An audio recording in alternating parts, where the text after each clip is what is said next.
नमस्ते, राम राम। आप लोग जेके मीडिया देख रहे हैं और इस वीडियो को जो लोग बाद में भी देखेंगे उनको भी मेरी तरफ से राम राम।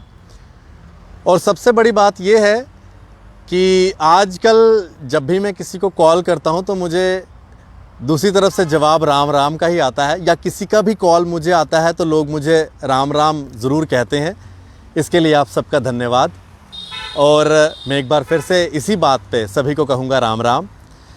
देखिए जी, आज इस इशू पे हम बात करने जा रहे हैं, बड़ा ही इम्पॉर्टेंट इशू है। इस वीडियो को जब भी आप देखेंगे, सपोज़ अभी जो लोग लाइव देख रहे हैं, हो सकता है कि इस समय के अनुसार वो लोग खाना खा रहे हो सकता है कि खाना खाने से पहले का कुछ वक्त हो सकता है कि आपके सामने टीवी में कोई सीरियल, कोई प्रोग्राम लगा हो लेकिन आपके हाथ में मोबाइल पे लाइव वीडियो हो सकता है कि आप इस समय चाय पी रहे हो सकता है कि आप इस वीडियो को अगर कल देखें तो आप आपस में बातचीत कर रहे हो और आप इस वीडियो को ऑन कर लें। ये बातें मैं इसलिए बोल रहा हूँ क्योंकि ये वो इशू है जिस पे मैं बात करने जा रहा हूँ, जिस पे आज मैक्सिमम लोग जो हैं बातचीत कर रहे हैं, और ये एक बड़ा ही जेन्युइन सा इशू है। और अगर किसी भी व्यक्ति के पास इस इशू के ऊपर जो मैंने सवाल कैप्शन में लिखा है उसका अगर आपके पास जवाब हो तो आप इस वीडियो में कमेंट सेक्शन में लिख सकते हैं, अच्छे शब्दों में, बुरे शब्दों में नहीं। और गंदी भाषा का बिल्कुल इस्तेमाल ना करें क्योंकि उससे आपके परिवार और आपके परवरिश का पता चलता है। तो मैं नहीं चाहता कि वो सबको, आपके परिवार, आपके परवरिश का पता चले अगर आप गंदी भाषा का इस्तेमाल करें। इसलिए अच्छे शब्दों में अपनी राय रखें।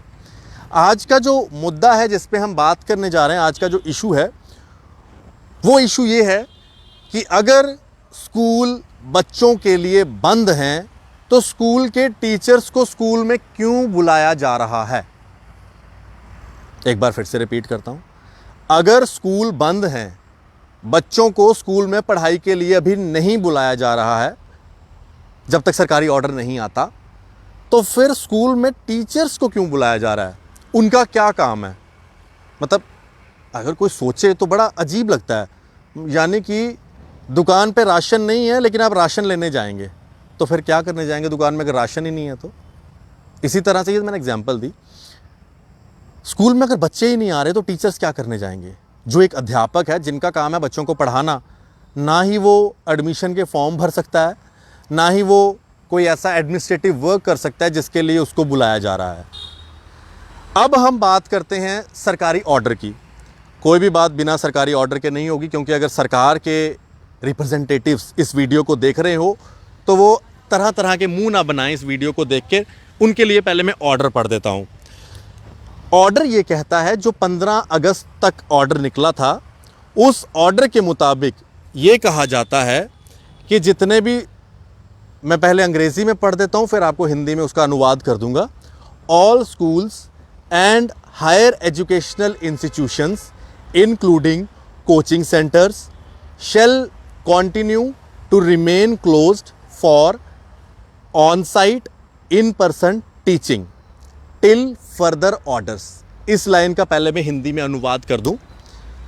स्कूल, हायर एजुकेशन इंस्टीट्यूशंस जिसके अंदर कोचिंग सेंटर भी आते हैं, वो फर्दर ऑर्डर आने तक फिलहाल बंद रहेंगे।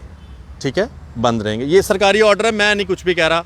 आशीष कोहली आपका डोगरा पत्रकार उसमें कुछ नहीं कह रहा, ये सरकार कह रही है। However, the educational institutions are permitted to seek personal attendance of vaccinated staff for administrative purposes। इसका मतलब तब तक जितने भी एजुकेशनल इंस्टीट्यूशंस हैं उनमें उस स्टाफ को बुलाया जाएगा जो एडमिनिस्ट्रेटिव पर्पस के लिए जिनको बुलाया जा सकता है, जो वैक्सीनेटेड है, यानी कि जिनको टीका लगा हुआ है, कोरोना का टीका, वैक्सीन, उनको बुलाया जाएगा। अब एडमिनिस्ट्रेटिव वर्क के लिए सिर्फ एडमिनिस्ट्रेशन के साथ जुड़े हुए ही एम्प्लॉयज़ को बुलाया जाएगा। वो टीचिंग स्टाफ नहीं होता, वो नॉन टीचिंग स्टाफ होता है, वो पढ़ाते नहीं है बच्चों को।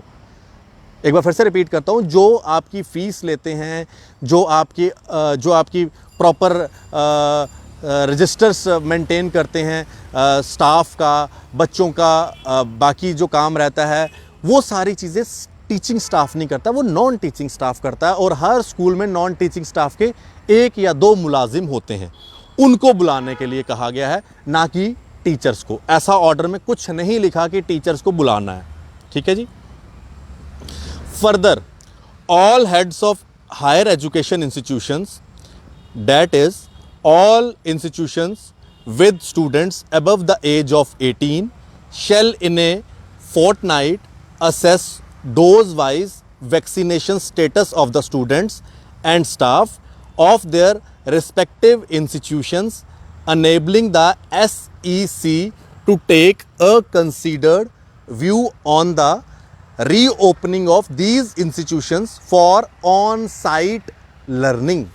इसका हिंदी में अनुवाद ये है, तब तक जो हायर एजुकेशन डिपार्टमेंट के जितने भी स्टाफ हेड्स हैं उनको ये कहा गया है कि उन्होंने इस चीज़ का खास ध्यान रखना है कि उनके रिस्पेक्टिव स्टाफ, उनके रिस्पेक्टिव स्टूडेंट्स जो उनके स्कूलों में स्टूडेंट्स आने वाले हैं, क्या उनको इंजेक्शन लग रहा है, क्या उनको वैक्सीन लग रही है।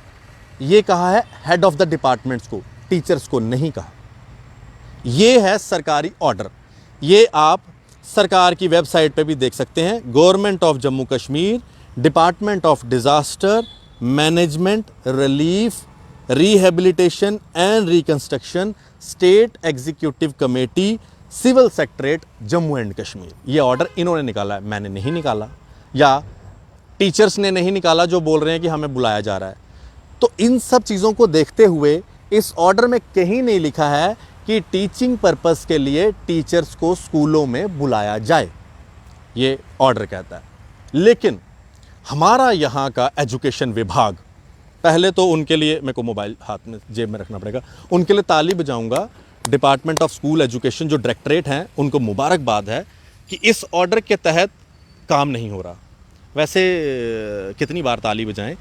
डायरेक्टरेट ऑफ स्कूल एजुकेशन हमारे जो हैं, वो जितने भी ऑर्डर निकालते हैं वो ऑर्डर आज तक इम्प्लीमेंट हुए ही नहीं। एक ऑर्डर अगर कोई इम्प्लीमेंट हुआ हो तो आप कमेंट सेक्शन में लिख दें। एक भी ऑर्डर इम्प्लीमेंट नहीं होता। पहला ऑर्डर, बच्चों की जो बैग्स हैं उसमें इतने वज़न की किताबें होनी चाहिए, हुआ नहीं। दूसरा ऑर्डर, गवर्नर साहब ने भी एक छोटी सी बच्ची की बात सुनी, कश्मीरी में बच्ची ने बोला जम्मू का कोई डोगरा बच्चा रोंदा रहे, पिटदा रहे, रोज़ रोज़ वीडियो बनाता रहे, कोई नहीं सुनता। गवर्नर साहब ने कश्मीरी बच्चे की सुन ली, चलो चंगी गल है, सुनी सही, कुछ तो सुने। वो बच्चा आखदा जी साढ़े ऑनलाइन क्लासेस बड़ियां ज़्यादा हो दियां, साढ़े डोगरे रोइए पिटिए भी आखन तां भी कोई नहीं सुनता। गवर्नर साहब भी केह् करन, गवर्नर साहब भी इहो आखदा कि तुसें जम्मू कश्मीर जाना है तो गल सुननी सिर्फ कश्मीरियें दी, जम्मू के डोगरें दी गल ही नहीं सुननी। बोलते रहन बोलदे न, ते कौन फर्क पौंदा है, कौन आखा दा। अस भी रोज़ गवर्नर साहब की वीडियो टैग करने होने, गवर्नर साहब भी इग्नोर दिखते भी नहीं होने। हाँ, कोई कश्मीरी करी ओड़े जर्नलिस्ट वीडियो टैग, गवर्नर साहब उस वेले वीडियो चुकी लैंदे कि भाई हाँ ये गल सही आखा देन। और बाद च दिक्खो जी साढ़े कश्मीर के एक पत्रकार के बैग चों केह् निकलिया, ग्रनेड। चलो गल की कंपेयर नहीं करना, लेकिन चलो ऐसे ऐसे पत्रकार भी हैं तो उनकी गल्लां ज़्यादा सुनूंदियां न, सैक्टरेट च भी तो गवर्नर हाउस च भी। लेकिन जम्मू के बेचारे पत्रकार बोलते रौंदे न, डोगरें दी गल्लां बाहर लिआंदे रहिंदे न, चाहे डेली वेजर है चाहे कोई भी है, उनकी गल सुनिए राजी नहीं हैं। लेकिन स्कूलों की गल करने तो दूसरा, ना कि बस्तियां दा वेट घट होया, ना कि अज तक ऑनलाइन क्लासिस की टाइमिंग पूरी हुई। ऑर्डर कड्ढी ओड़िया, कोई गल नहीं। स्कूल वाले कोई नहीं मनदा, ना प्राइवेट वाले मनदे, सरकारी वाले तो बेचारे के आखन दो थोड़ा बहुत जो पढ़ाते हैं तो अपने टाइम सिर के पढ़ाते हैं। सरकार प्राइवेट स्कूल तो मनते ही नहीं ना, वो एड्डा बड़ा नैक्सस है, एड्डे बड़े पता नहीं कौन कौन बैठे दे प्राइवेट स्कूल के बड़े बड़े आका, जिंदे कोलों पता नहीं किन्ना के डरदे साढ़े डायरेक्टरेट ऑफ स्कूल एजुकेशन, पता नहीं किन्ना कंबदे न कि भाई उन्हें नहीं छेड़ना है। पता नहीं कैसा सिस्टम है, कैसा नैक्सस जुड़े दा, लिंक के कहन वो पता नहीं है। वैसे हो भी सकते हैं लिंक, बड़े सारे लिंक हो सकते हैं। दूसरी चीज़, बड़ी बारी आख्या बई NCERT की किताबां लगनियां, किहड़े प्राइवेट स्कूल NCERT की किताबां लगा दियां, दस्सी ओड़ो अगर कोई है तो। कोई स्कूल का नाम लिखी दो जिथे NCERT की क्लासा किताबां चला दियां। NCERT की किताबां आनियां ज़्यादा तो ज़्यादा 200 रुपये 300 रुपये दियां बस। लेकिन नहीं जी, किताबां बच्चे दी आनी चाहिए घट तो घट 2500 रुपये दियां। 2500 तो घट किताब लई तो फायदा क्या है, बच्चे ने क्या पढ़ना। वो थोड़ी बच्चा बंदा IAS जिहदी 2500 तो घट किताबां होन, 200 रुपए की किताब ले, ये बच्चा IAS बनेगा? बिल्कुल नहीं बन सकता। वो तो मूंगफली लाएगा थे, मूंगफली दी रेडी ला, क्योंकि 200 रुपए की किताबा नहीं है। NCERT कौन पढ़ता है? कोई भी ऑर्डर आज तक डायरेक्टरेट ऑफ स्कूल एजुकेशन का जो निकलते हैं इंप्लीमेंट नहीं होते। फीसों की बात कर लेते हैं, कौन से स्कूलों में जाकर डायरेक्टरेट या फिर डायरेक्टर साहब ने चेक किया बच्चों की फीसें ज़्यादा नहीं ली जा रही? हर एक स्कूल से जो बच्चा फीस नहीं देगा, चलो व्हाट्सएप ग्रुप से बाहर। जो बच्चा फीस नहीं देगा, ऑनलाइन क्लासेस से बाहर। 1 मिनट लगता है, ग्रुप से उसको लेफ्ट कर देते हैं। फिर शर्म से माँ बाप आगे पीछे से पैसे पकड़ते हैं, जाते हैं प्राइवेट स्कूल में पैसे देते हैं। वैसे मैं तो उन माँ बाप को भी कहूँगा गवर्नमेंट स्कूल में बच्चों को डालिए, अपने आप होश ठिकाने आ जाएंगे प्राइवेट स्कूल वालों के, अगर आप गवर्नमेंट स्कूल में बच्चों को डालेंगे तो। अगर आप नहीं उनको इसी तरह से रहने देना चाहते हैं तो फिर लोगों से पैसे पूसे मांग के फीस दीजिए, मैं कुछ नहीं कर सकता उसमें। एक भी ऑर्डर नहीं माना जाता। जब एक भी ऑर्डर नहीं माना जाता तो सरकार का ऑर्डर भी डायरेक्टरेट ऑफ स्कूल एजुकेशन नहीं मानते। वाह जी, सरकार ने कहा खाली एडमिनिस्ट्रेटिव पर्पस के लिए टीचर्स को बुलाना, स्टाफ को बुलाना है, उन्होंने क्या किया जी, सारों को बुला लो। अब आप बताइए, जहाँ पर बच्चे ही नहीं आ रहे वहाँ पर हमारे टीचर्स क्या करेंगे जाके? उनका क्या काम है? अब आपको मैं बताता हूँ टीचर्स को प्रॉब्लम क्या आ रही है। टीचर्स को ये प्रॉब्लम आ रही है कि बड़ी जगह पर, ऐसे जगह पे स्कूल हैं बच्चों के, टीचर्स को गाँव में जाना पड़ता है, बॉर्डर इलाके में जाना पड़ता है जहाँ पर इंटरनेट की फैसिलिटी नहीं है, वो बच्चों को पढ़ा नहीं पा रहे हैं। एक सबसे बड़ी प्रॉब्लम आ रही है, मेजर प्रॉब्लम, कि बच्चों को ऑनलाइन क्लासेस वो नहीं करा पा रहे हैं due to the this internet problem. Internet की प्रॉब्लम की वजह से वो बच्चों को नहीं पढ़ा पा रहे हैं। क्या करें? बुलाया गया है, नहीं बुलाएंगे तो एक्सप्लेनेशन निकाल देंगे। अब आप खुद बताइए, ये सारा इशू है। अगर किसी के पास जवाब हो तो वो मुझे इस वीडियो के माध्यम से जवाब दे सकता है, लेकिन शायद पिछली वेव जो कोरोना की आई थी, कोरोना की वेव सेकंड, उसके अंदर शायद अभी भी कुछ लोगों को अभी समझ नहीं आया कि ये कोरोना कितना खतरनाक है, हमने कितने लोगों को खो दिया, हॉस्पिटल के अंदर क्या क्या हुआ, आप सब जानते हैं।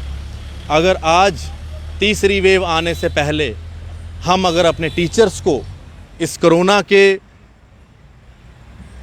जैसी भयानक बीमारी की तरफ धकेल रहे हैं, तो हम कहाँ से बच्चों को पढ़ा पाएंगे? कितने टीचर्स बीमार हुए, कितने टीचरों की जानें गई कोरोना के चलते, कौन इसका जिम्मेदार है?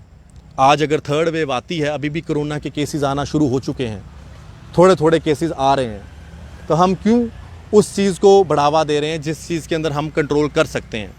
टीचर्स को तो घर में बैठे भी हम लोग कह सकते हैं कि आप बच्चों को पढ़ाएं, और अपने अपने घरों में आजकल टीचर्स ने भी जियो या एयरटेल के फाइबर कनेक्शन लगा लिए हैं, वाईफाई उनके घर पे अच्छा चलता है, वो अपने घर में अच्छे तरीके से पढ़ा सकते हैं, लेकिन उनको ज़बरदस्ती स्कूल बुलाया जा रहा है।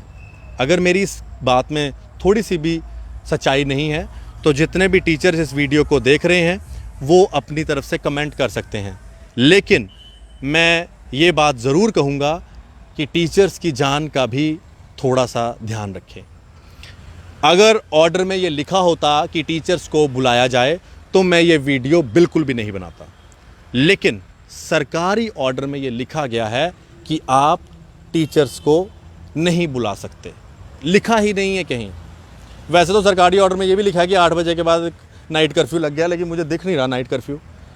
देख लीजिए आप, गाड़ियाँ चल रही हैं आराम से, नाइट कर्फ्यू 8 बजे के बाद।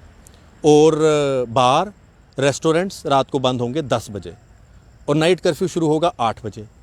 8 बजे अगर नाइट कर्फ्यू शुरू होगा तो 10 बजे तक रेस्टोरेंट वाले क्या करेंगे? और अगर 10 बजे तक रेस्टोरेंट वालों के पास लोग खाने जा रहे हैं तो फिर 8 बजे का कर्फ्यू कब शुरू हुआ? तो बड़े सारे कन्फ्यूजन्स हैं इन ऑर्डर्स में। तो मेरी अपील है लेफ्टिनेंट गवर्नर साहब से, गवर्नर साहब, इन ऑर्डर्स को जब बनाया जाता है, जो हमारे सीनियर कैपेबल ऑफिसर्स इस ऑर्डर्स को बनाते हैं, तो शायद वो इस चीज़ का ध्यान पता नहीं कहाँ होता है उन लोगों का, कि उनको ये समझ ही नहीं आ रहा कि 8 बजे कर्फ्यू लगाना है, 10 बजे तक रेस्टोरेंट खुले हैं, तो इस चीज़ का कोई समझ नहीं आ रहा। या तो आप वो 8 बजे वाली लाइन हटा दीजिए या फिर उसको क्लैरिफाई कर दीजिए। दूसरा, जहाँ पर आपने स्कूलों के लिए कहा है कि बच्चों को नहीं आना है, तो फिर स्कूल में टीचर्स क्या आके करेंगे? बच्चों को पढ़ाना ही टीचर्स का काम है। टीचर्स अकेले क्लासरूम में डेस्क जो पड़े होते हैं उनको तो पढ़ाएंगे नहीं, चेयर्स टेबल्स को तो पढ़ाएंगे नहीं, अकेले ही बोर्ड पे तो लिखते रहेंगे नहीं। तो जब तक बच्चे नहीं होंगे तो टीचर्स क्या करने आएंगे। इस वीडियो के साथ जितने लोग सहमत हैं वो ज़्यादा कुछ ना करें, इस वीडियो को शेयर करें। बस आप शेयर कर सकते हैं अलग अलग प्लेटफॉर्म्स पे।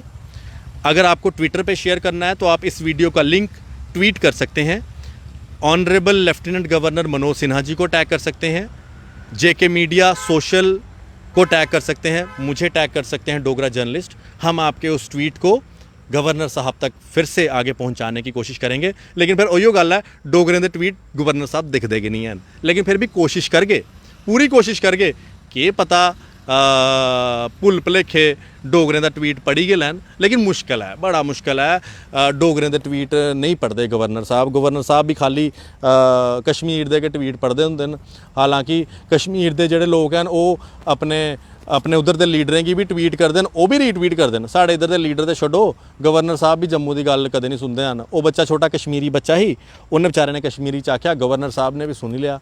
साढ़े मुड़े, साढ़े बच्चे, साढ़े कुड़ियाँ निक्के निक्के इन्नी शैल डोगरी बोलते हैं, इन्ने शैल डोगरी च अपनी गल रखते हैं, कोई नहीं सुनता गया नहीं। फिर गवर्नर साहब आखदे जी इत्थे फिल्म इंडस्ट्री बनानी है, अमीर खान नूं बुलाना है, उसी बुलाना है, केड़े एक्टर की बुलाना है, तुस बुलाओ, लेकिन उन्हें आना अपनी फिल्म बनानी तो चली जाना। जम्मू के कोई आर्टिस्ट या कश्मीर के आर्टिस्ट उनकी फिल्म च पिछे खड़ोते तो नज़र आने, अगे नहीं खड़ोने हैं। तो अगर अपनी फिल्म इंडस्ट्री की अगे बढ़ाना है तो अपनी फिल्म इंडस्ट्री की, रीजनल फिल्म इंडस्ट्री की अगे बढ़ाना पौना है, डोगरी फिल्म इंडस्ट्री की अगे बढ़ाना पौना है। उहदे लई बड़े सारे आर्टिस्ट हैं इत्थे, बहुत अच्छा काम करते हैं, बड़े सारे बेहतरीन आर्टिस्ट हैं, जिंदे च साढ़े जम्मू दियां कुसुम टिक्कू होर हैं, साढ़े जम्मू दे विक्रम शर्मा होर हैं, साढ़े जम्मू दे संयम पंडोन, बड़े सारे लोग हैं, राहुल शर्मा होर हैं, पंकज खजूरिया होर हैं। इन्हें बड़ी अच्छी फिल्मां बनाई दियां। गवर्नर साहब अगर इनकी फिल्मां देखन तो आने वाले टाइम च साड़ी इत्थे अपनी डोगरी इंडस्ट्री खड़ी हो सकती है। लेकिन फिर उहियो गल, डोगरे की गल ही नहीं सुनते। उन्हें के चाहिए न खाली कश्मीरी कोई निक्की गल भी आखन, कोई छोटा मोटा अथरू भी कड्डी उड़न तो उनकी गल बड़ी दूर तक प्रधानमंत्री भी सुनी लैंदे। साढ़े वाले बच्चे इत्थे रोंदे रौन, पिटदे रौन, कोई नहीं सुनता है। चलो एक दिन सुनगन कि जे बड़ा हो गया कश्मीरियत हूँ गल होनी है तो सिर्फ डोगरीयत की। सारे लोगों का साथ चाहिए, सारे डोगरें का साथ चाहिए। तुस लोग साथ दो, डोगरीयत की गल इंटरनेशनल फोरम तक करगे। अगर तुस लोगों का साथ रहो, लड़ते रहोगे तो फिर मुश्किल है। इसलिए यूनाइट हो जाओ तो अपनी डोगरीयत की अगे बढ़ाओ। गवर्नर साहब भी मजबूर हो जागन साड़ी डोगरियां की गल सुनने लई। धन्यवाद ते मेरे पासियां राम राम।